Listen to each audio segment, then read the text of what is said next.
আমাদের দেশের বেগম খালেদা জিয়া এবং গণতন্ত্রের মূর্তরূপ জাতীয় ঐক্যের প্রতি দেশের বেগম খালেদা জিয়া।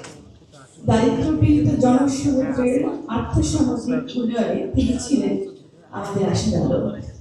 আমাদের জাতীয় উন্নয়নের জীবনে যা কিছু গৌরবময় অর্জন রয়েছে তার সবকটি এসেছে আমাদের জিয়া পরিবার হাত ধরে। আমাদের বেগম জিয়া এবং আমাদের দেশ রাষ্ট্রনায়ক শহীদ রাষ্ট্রপতি জিয়া রহমান বর্তমানে যিনি রাষ্ট্রনায়ক হিসেবে আবির্ভূত হয়েছে আমাদের দেশ আমাদের তারুণের রাষ্ট্রনায়ক তারেক রহমান মাননীয় প্রধানমন্ত্রী। ভিটামিন ই ও সি সিরাম 8টি প্রাকৃতিক অয়েল সমৃদ্ধ লিলি সিরাম অয়েল, যা চুল পড়া কমায় মাত্র 30 দিনে। অনেকে বলে থাকেন এদেশের রাজনৈতিক ইতিহাসে জনপ্রিয় নেত্রী বেগম খালেদা জিয়া।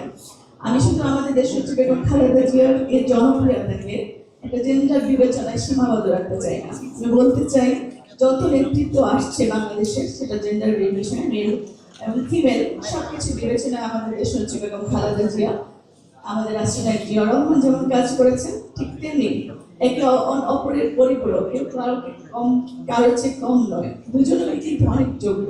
সেই জায়গায় আমি মনে করি নেতৃত্বের বিচারে আমাদের রাষ্ট্রনায়ক রাষ্ট্রপতি জিয়া রহমান যেমনটা ছিলেন আমাদের দেশের ঠিক তেমনই ছিলেন।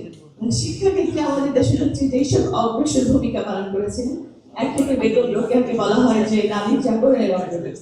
আমাদের দেশের বেগম খালেদা জিয়া যখন 91-এ ইলেকটেড হয়ে প্রধানমন্ত্রী হয়েছিলেন তখন তিনি নারী শিক্ষার একটা জাগরণ ঘটিয়েছিলেন। আধুনিক নারী শিক্ষার যে জাগরণ সেটা জাগরণ করেছিলেন আমাদের দেশের খালেদা জিয়া। তো বেগম রোকেয়াকে যদি বলা হয় নারী জাগরণের অগ্রদূত, আমাদের দেশের বেগম খালেদা জিয়াকে অবশ্যই বলতে হবে আধুনিক নারী শিক্ষা জাগরণের অগ্রদূত।